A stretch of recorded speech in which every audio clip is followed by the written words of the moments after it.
nga naman yun, diba? Stressful siya. So, yung gusto mo is, kung tanong mo is kung ipagpapatuloy mo pa ba yung pag-aaral mo habang nagtatrabaho ka or ihinto mo na yung pag-aaral mo at magtatrabaho ka na lang ng full-time. So, yun yung tanong mo para sa amin, girly. Opo, ma'am. Okay. So, you know what, si Angie kasi, if you think about it, medyo may pagka-working student din siya eh.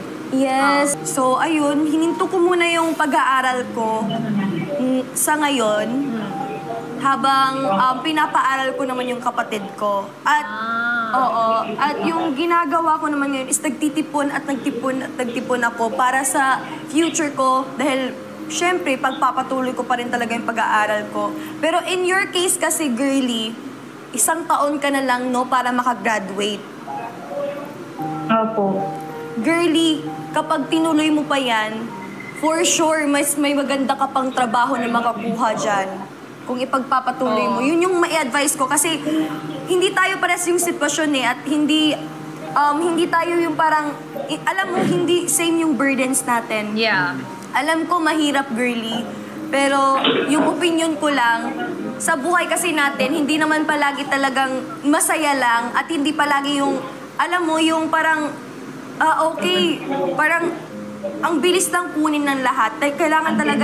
Kailangan natin paghirapan ng isang bagay bago natin makamit yung sarap ng tagumpay.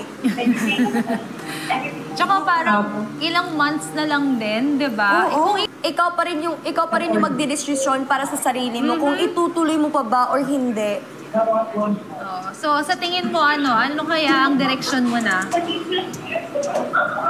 Sa ngayon po, ma'am, gusto ko pong matapos yung pag-aaral ko po talaga.